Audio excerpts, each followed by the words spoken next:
তারাবির নামাজ আদায় করা সুন্নত। আদায় করা কি? একটু খেয়াল করিয়েন। তারাবির নামাজ আদায় করা সুন্নাতে মুআক্কাদা, এটা হচ্ছে নবীর সুন্নত। তার সুন্নত এটা খেয়াল করিয়েন বন্ধুগণ, আমার প্রিয় ভাইরা খেয়াল করিয়েন। সুন্নাতে মুআক্কাদা, সুন্নাতে মুআক্কাদা। এবার জামাতের সঙ্গে কিভাবে করবেন? জামাতের সঙ্গে আদায় করাটা সুন্নতে মুআক্কাদা আলাল কিফায়া, এটা হচ্ছে ফারুকে আজমের সুন্নত। আর তারাবি হচ্ছে নবীর সুন্নত। তারাবি কার সুন্নত?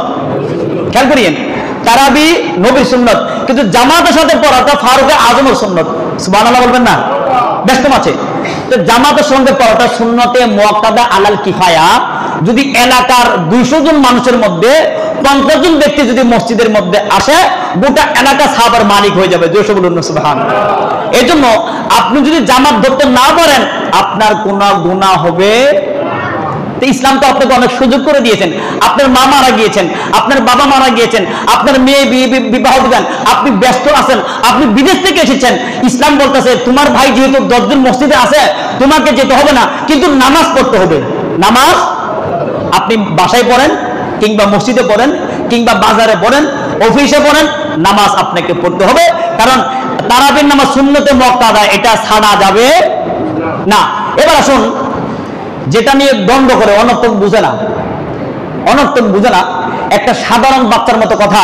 আমার বন্ধু, আপনি যদি আমাকে বলেন হুজুর আপনি কি ভাত খেয়েছেন, আমি যদি বলি খেয়েছি কিংবা খাবো, খেয়েছি কিংবা, বলেন না খেয়েছি কিংবা, মানুষে বলবে না হুজুর মনে পাগল হয়ে গেছে, কিরে খেয়েছি কিংবা খাবো কি?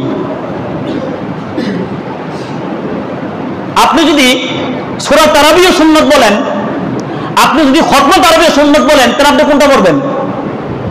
ভাই আপনি বুঝেন না কেন? যদি আপনি বলেন খতম তারাবিহ সুন্নত, সূরা তারাবিহ সুন্নত, তাহলে আপনি কোন দিকে যাবেন? আমার নবী বলেছেন, যারা ইসলাম সম্বন্ধে না জেনে কথা বলবে, কাল কিয়ামতের ময়দানে কেচি দিয়ে এর জিহ্বাকে কি কেটে দেওয়া হবে। এই জন্য এটা সহজ না, এত সহজ না। এটা আপনার মার্কেট পান নাই, বাজার পান নাই যে আপনি যে সে কথা বলে ফেলবেন। আপনার জিহ্বাকে মান ফাসসারাল কুরআনা বিগৈরি ইলমিন ফালইয়াতাবাওয়া মাকআদাহু মিনান নিরান। আমার নবী বলেন, যে ব্যক্তি মন গড়া সিদ্ধান্ত দেবে, তার জাহান্নামের মধ্যে তার জন্য একটা কামরা নির্মাণ করা হবে। এটা সহজ নাকি? আমার বন্ধুরা, এই জন্য যারা লেখাপড়া জানেন না, অযথা মন্তব্য করবেন না। মন্তব্য করার জন্য শরীয়তের ইমাম আছে, মন্তব্য করার জন্য শরীয়তের খতিব আছে, মন্তব্য করার জন্য মুয়াজ্জিন সাহেব আছে। আপনি তাকে রেখেছেন, তার সাথে আদবের সাথে আপনাকে দখল করে নিতে হবে। কিন্তু এলাকা যারা বিভ্রান্তি ছড়াবে, সাবধান, দুনিয়াও শেষ, আখিরাতও শেষ, বরবাদ।